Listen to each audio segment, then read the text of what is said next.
Okay. Good evening, everyone. Good evening. So I want to say one thing to all of you. We don't have a much time. See, the exam notification released, and we have hardly 60 days of time. So our exam will be in the month of October 27th or 28th or 29th. In any one of these days, we are having the exam. Now, the question is that in order to crack this particular set exam, whether you are a general category, OBC, ST, SC, that is not the matter. It is very important that every student should become super experts in 10 chapters. If you did not become expert in 10 chapters, you can't crack the exam. Because remember my words, it is a life sciences exam. What most of the students will think that botany people will think that if I study botany syllabus, that is sufficient. And zoology people will think that okay. If the Sabita, please continue. Zoology people will think that if I study the zoology portion, I can crack the exam. That is not the way. You people has to study botany, zoology, microbiology, biochemistry, molecular biology, cell signaling. There are total 10 units we all people has to study. Which 10 units you have to study in order to crack the set exam? Remember every one of you quickly, because today is the introductory class. Unit 1 is the biochemistry, mandatory. Unit 2, cell biology. Unit 3, molecular biology. Unit 4, cell signaling, cell communication. Unit 5, developmental biology. Unit 6, plant physiology. Remember all the students, whether you are a botany background, zoology background, or whatever the background it may be, even you are from microbiology background also, these 6 units are compulsory you have to study in order to crack the set exam. If you can't study these 6 units, it is impossible. Apart from this 6, then another very important unit, unit 8, genetics. Unit 10, what we can call ecology, which is one of the most important chapter, where we got highest number of questions in the previous set exam also. Apart from this, unit 13, techniques in biology. What is that? I will repeat, Aishwarya, don't worry. Techniques in biology, that is the unit 13. I am just saying the syllabus only.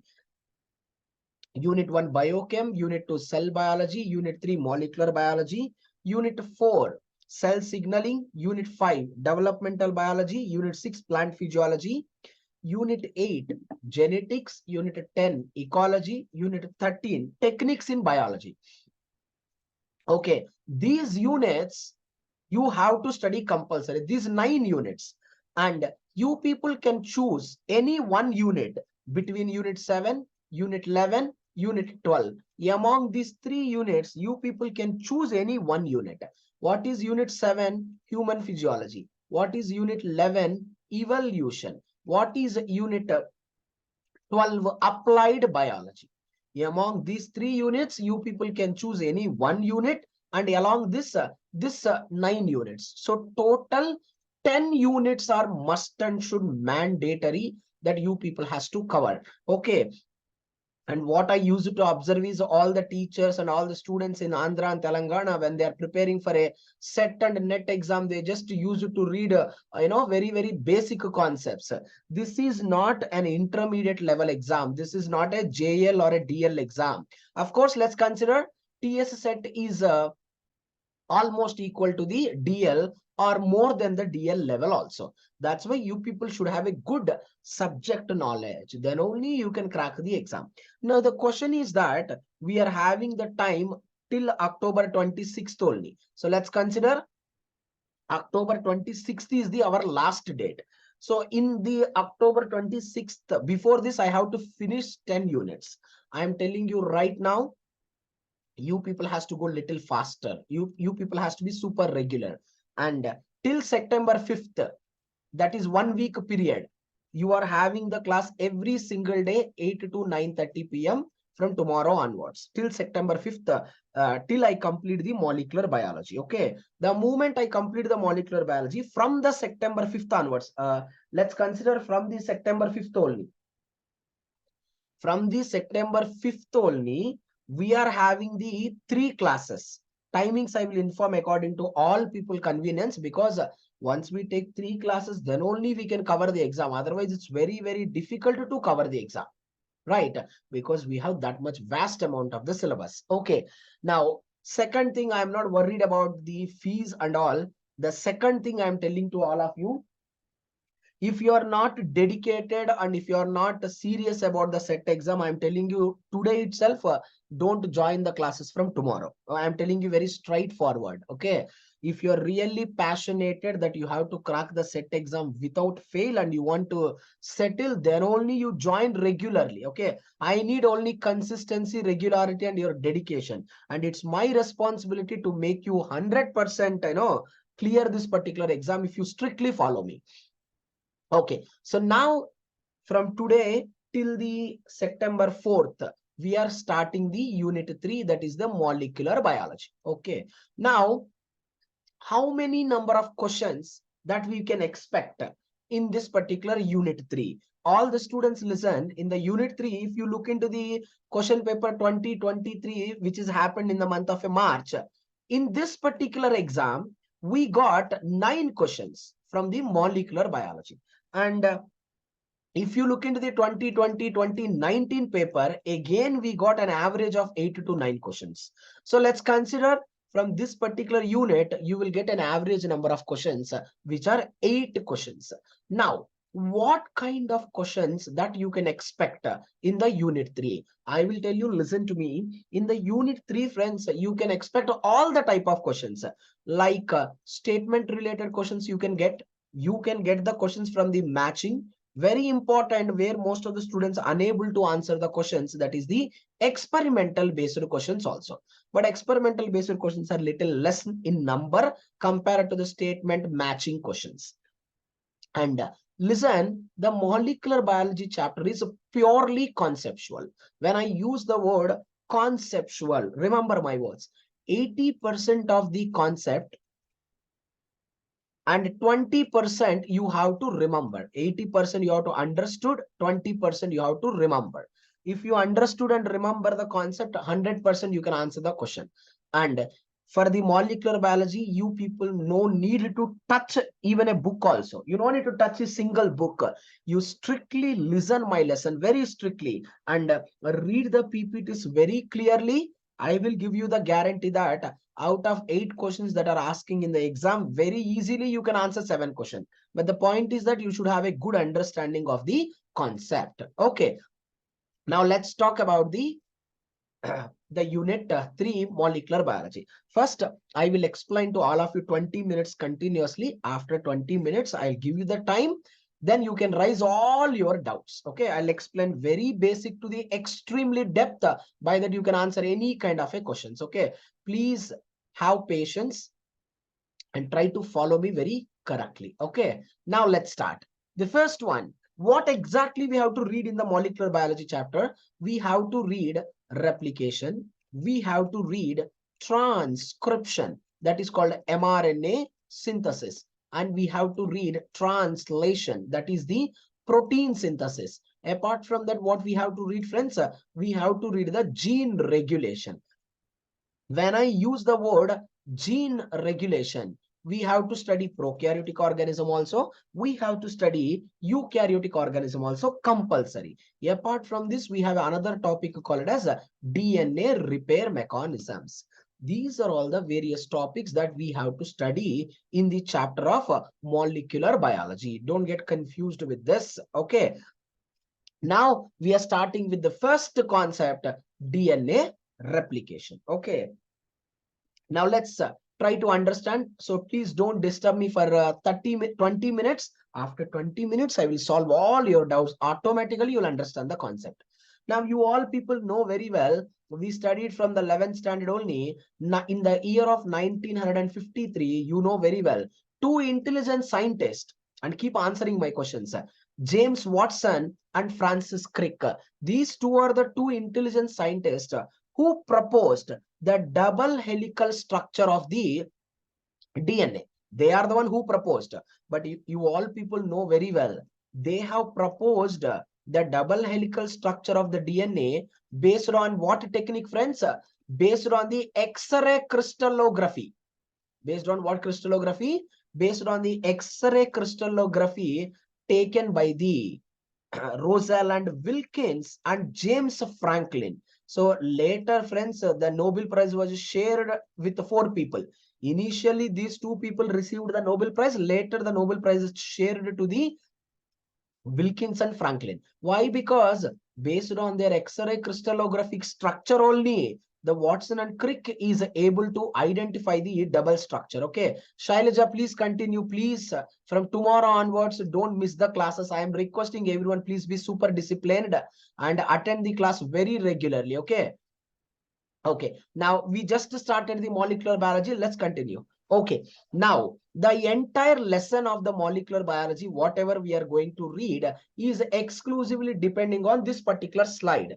If every student understand this particular slide, you will get a crystal clear idea. How does this lesson, I mean to say, what exactly we have to study in this particular lesson. Okay, now listen to me. What is our ultimate goal? Our ultimate goal of the DNA molecule is synthesis of a protein. Now all the students has to ask me, sir, the proteins are really very important. Undoubtedly, friends, every student know very well in our body how many number of cells are present. You know it very well.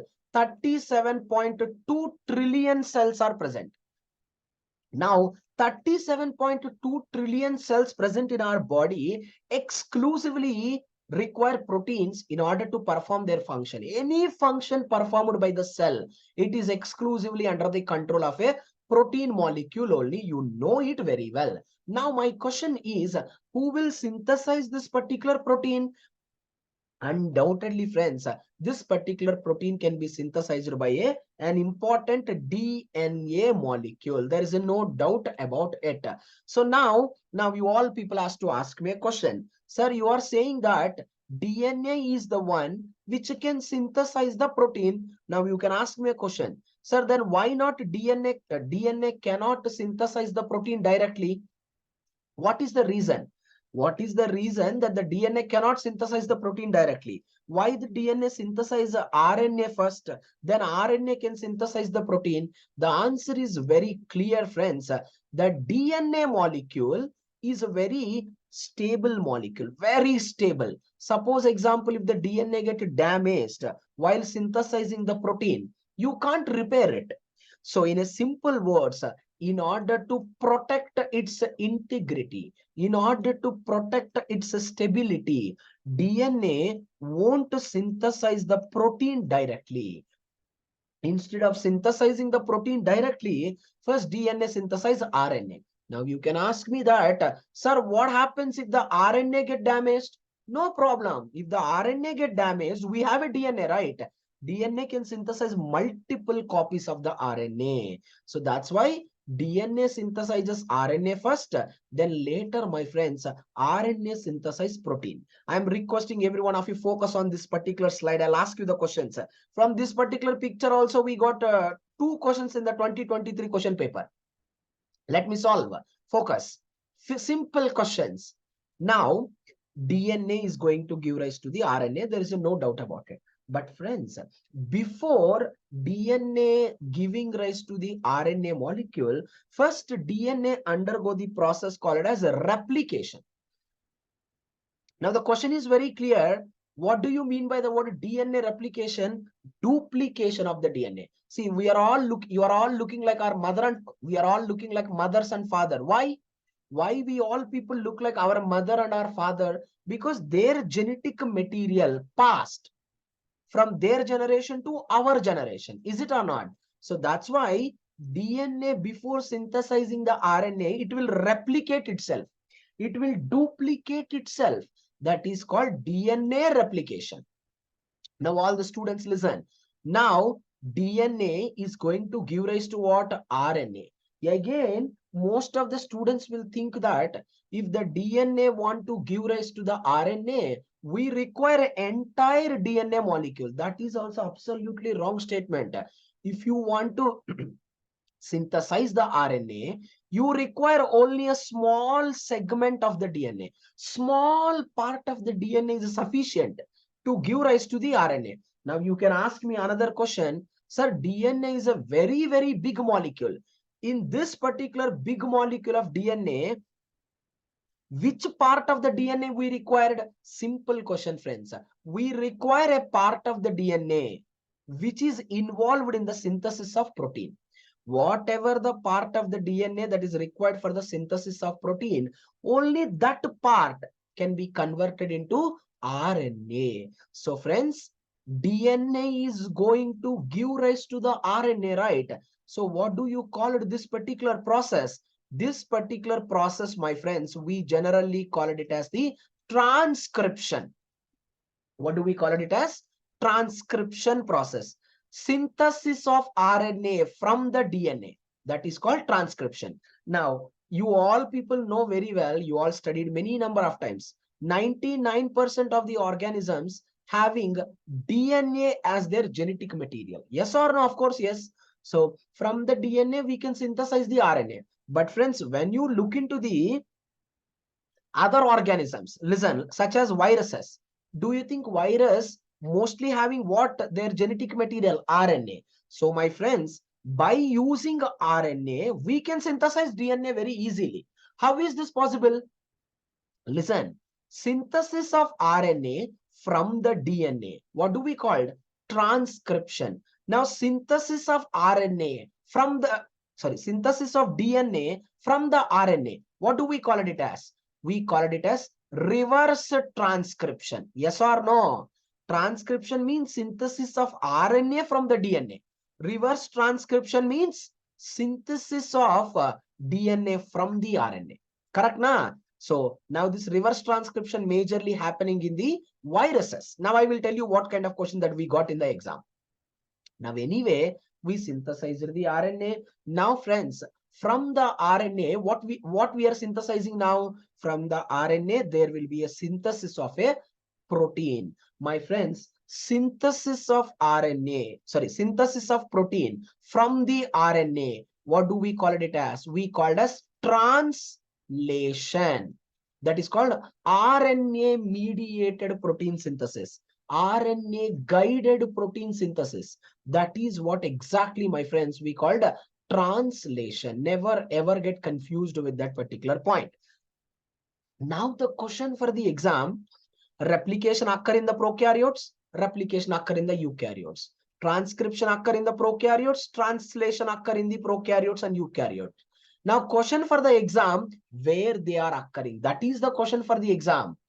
DNA replication occur in the prokaryotic organism in the cytoplasm, because you know very well, prokaryotes don't have a nucleus. Where does the transcription happening in the prokaryotes? Undoubtedly in the cytoplasm. Where does the translation is happening in the prokaryotes? Undoubtedly cytoplasm. So I want to tell you a simple point that in prokaryotes, both replication, transcription, translation, all the processes are happening exclusively in the cytoplasm only. But if you look into the eukaryotic organism, we are having a well-developed nucleus, right? Yes or no? Of course, yes. So in case of eukaryotes, DNA replication occur in the nucleus. What about the transcription? That is RNA synthesis. RNA synthesis also happening in the nucleus. But friends, where does the translation happens? In the eukaryotes. In the eukaryotes also translation happening in the cytoplasm only. So they can ask a direct question in the exam. Which of the following is the most common step that occurs in the cytoplasm in both prokaryotes and eukaryotic organism? Undoubtedly, it is the cytoplasm. Undoubtedly, it is the cytoplasm only. Don't get confused with that particular point. I want you to remember this correctly. Now, listen my statements very correctly without confusion. In case of a prokaryotes, replication, transcription, translation, everything happens in the cytoplasm. In case of eukaryotes, replication and transcription occur in the nucleus and translation occur in the cytoplasm. Right. No need to get confused with that particular point. Okay, now listen my statements very correctly. Now the question is that enzymes. Very important. This is the question which we got in our 2023 question paper. You will solve in the tomorrow class. Now listen to me. All the students answer. What is the major? My question is very simple. Tell me, Rama Devi, what is the name of the major enzyme that is involved in the DNA replication? I want you to answer. Every one of you to answer. Shailaja, Sabita, Sujit, Shravanti, Aishwarya. What's the name of the enzyme that is involved in the DNA replication? Every one of you. DNA polymerase. Okay, please don't speak. I'm requesting everyone, please keep the mic in the mute mode or only do the chat. Very good. So the enzyme is called as DNA polymerase. So that is not what you have to remember. You have to remember it is called DNA dependent DNA polymerase. This is the point. Every student remember DNA dependent DNA polymerase. Because friends, entire information is coming from DNA, right? Because the DNA polymerase is guided by the DNA. That's why we can call DNA dependent DNA polymerase. Now the question is that what is the enzyme that is involved in the transcription, that is in the synthesis of mRNA? The enzyme which is involved in the transcription or the synthesis of mRNA is RNA polymerase enzyme. Now, the RNA polymerase enzyme is dependent on RNA or DNA. This is the question people will do the mistake. RNA polymerase function is what? Synthesis of RNA. But it is getting the guidance from where? Who is guiding the RNA polymerase? Again, DNA. So it is called DNA dependent RNA polymerase. Very good. So all the students again try to understand me. DNA dependent DNA polymerase involved in the DNA replication. What is the name of the enzyme that is involved in the transcription? The enzyme involved in the transcription is RNA polymerase enzyme. But it is guided by whom? It is guided by DNA dependent RNA polymerase. What is the question that is asked in our exam? The question asked in our exam, give me the name of the enzyme that is synthesizing the DNA from the RNA. What is that enzyme? My friends, remember, from the RNA, we are synthesizing DNA. First, tell me, what is the name of the enzyme that is involved in the synthesis of DNA? Undoubtedly, DNA polymerase. No doubt about it. But friends, from where I am synthesizing this enzyme? Sorry, from where I am synthesizing the DNA? From RNA. So this is called RNA dependent DNA polymerase. What is the name of the enzyme? RNA dependent DNA polymerase enzyme, which is exclusively present in the viruses. In viruses, wonderful. I will repeat. I will repeat. In viruses, this enzyme, we call it as reverse transcriptase enzyme. Hope every student studied many number of times. Reverse transcriptase enzyme is what? The enzyme which is synthesized the DNA from the RNA. Okay.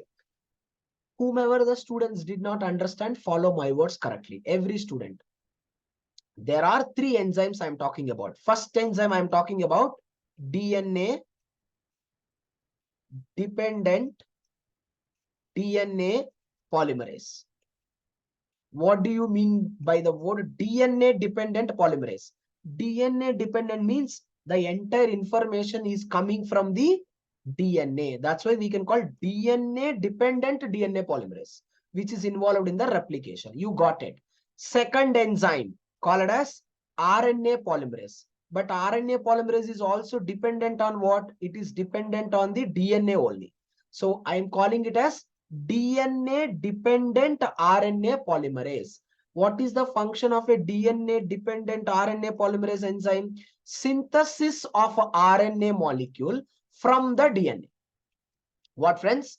Synthesis of RNA molecule from the DNA. That is called DNA dependent RNA polymerase. You got it. Now, third enzyme I am talking. Now, listen all the students. I am synthesizing the DNA from the RNA. I am synthesizing the DNA from the RNA, reverse. So this enzyme is called as RNA dependent DNA polymerase enzyme. In viruses, we call it as reverse transcriptase enzyme. The enzyme which synthesizes the DNA from the RNA. Okay. Now every student is clear.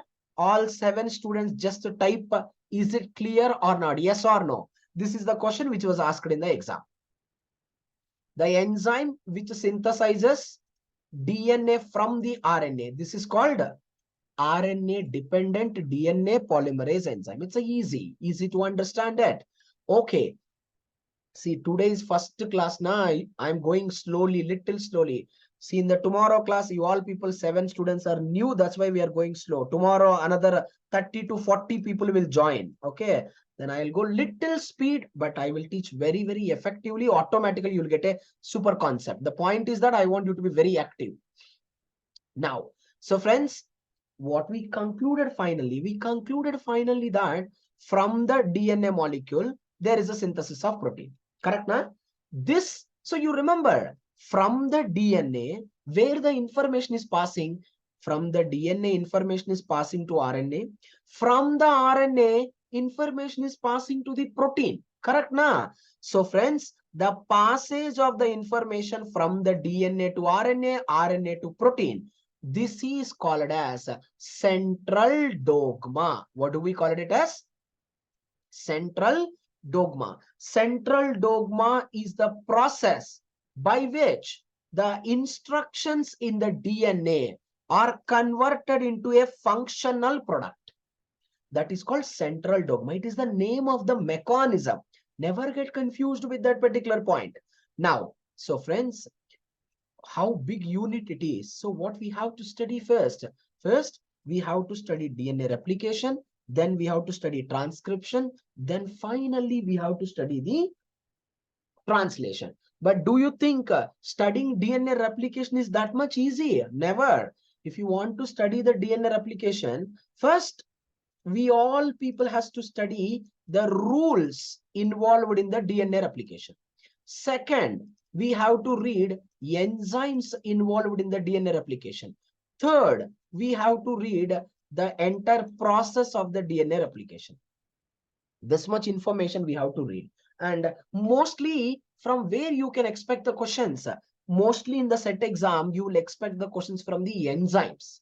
If the question paper is very tough, you can expect the questions from the processes. Please don't get confused with that. So now today we are going to read the rules. Before reading the rules, let me give you the definition of a DNA replication. You all people studied in the 12th standard also. How can you give the definition? See this? DNA replication is a process where 2 strands of the DNA get separated. Correct, na? The 2 strands of the DNA get separated, which you can call parent strand, or friends, you can call the template strand. You can call parent or you can call template. 2 strands of the DNA will be separated and there is a synthesis of what strand? Daughter strand. So how easily you can give the definition? A reaction in which daughter DNAs are synthesized using the parental DNA as the template. A reaction in which daughter DNAs are synthesized using the parental DNA as the template. Now you can ask me, sir, why the DNA replication has to happen? DNA replication has to occur to pass the information. From where to where?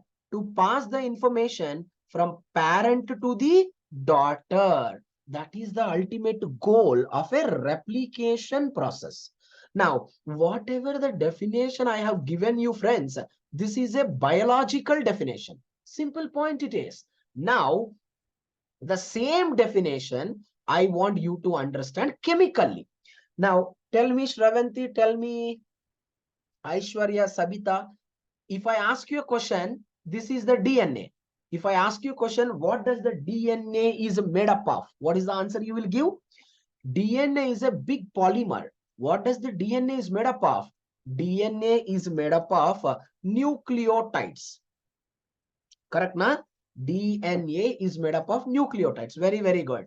Correct, na? So now the question is that if I ask you a question, how many number of nucleotides are making up of the DNA? What is the answer that you will give? No, no, no, no, no, Shravanti, look into this. All together we can call nucleotides. Can you count how many nucleotides? It is impossible. You can't you can't count the number of nucleotides. Now listen. No, no, no, no, no, Sabita, listen. I am asking nucleotide. I am not asking bases. Okay, listen. There are billions and billions of bases are present. I can tell you one example, friends.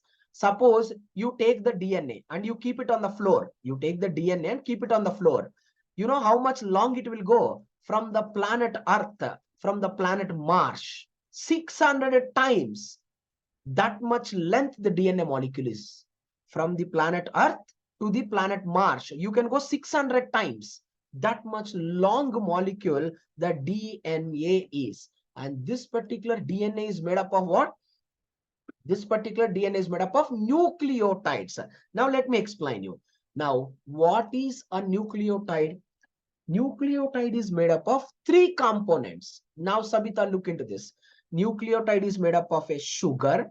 Nucleotide is made up of a base. Nucleotide is made up of a phosphate group. Three together, you can call one nucleotide. Like this, billions and billions of nucleotides come close together, they can form the DNA. We will discuss how all the nucleotides can join with each other. Now, let's talk individually. First, we can call it pentose sugar, nitrogenous base, and three phosphate groups. Friends, three phosphates are there. You can see, right? You can call monophosphate, you can call diphosphate, you can call triphosphate. Sometimes they can call alpha phosphate, beta phosphate, and gamma phosphate. Anything is same, friends. No need to get confused. Alpha, beta, and gamma phosphate. Easy to remember and easy to understand. Okay. Now all the students, listen to me. Let's talk about sugar. Pentose sugar. Pentose sugar means how many carbons are there? 5 carbons. You no need to remember the structures. Please don't worry at all. Carbon 1, carbon 2, carbon 3, carbon 4, carbon 5. So 5 carbons are there. Correct, na? Now, every student commonly know that this pentose sugar, which is a 5 carbon, it is of two types. One is called deoxyribose sugar, and friends, another one is called ribose sugar. What is the difference between the deoxyribose and ribose?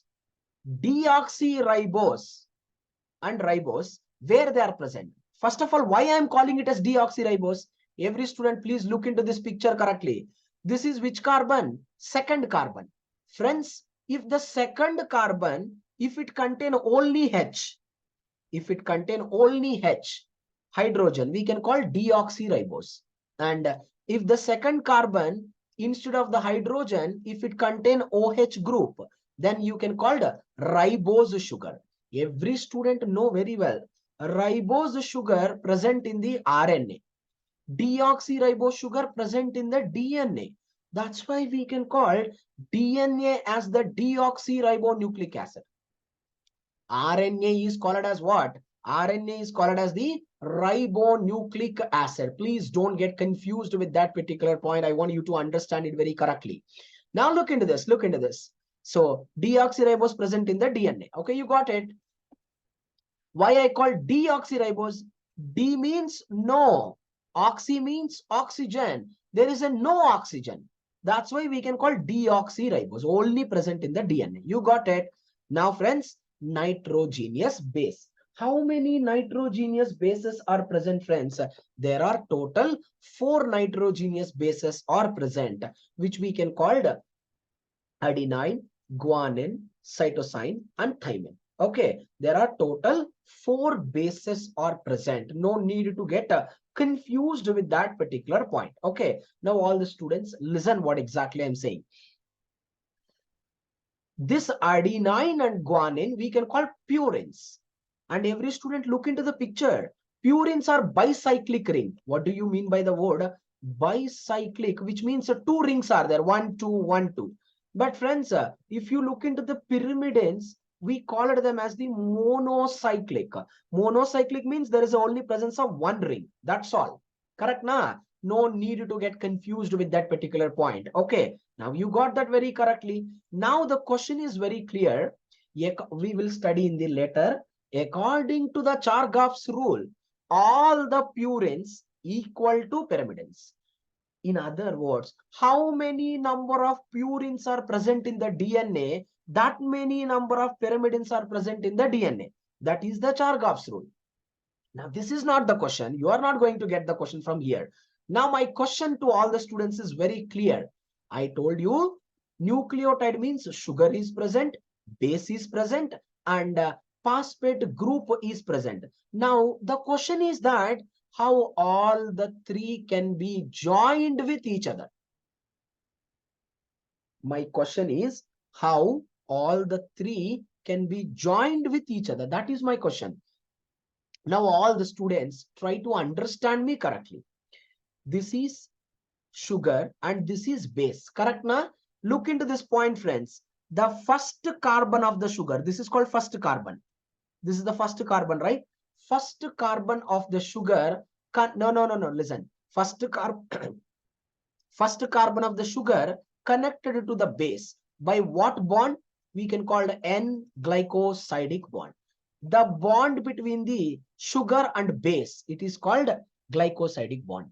And friends, 99% of the students will always confused the bond between the sugar and phosphate. Every student will say that this is called phosphodiester. No, this is called ester bond. Okay, this is also called as anhydride bond.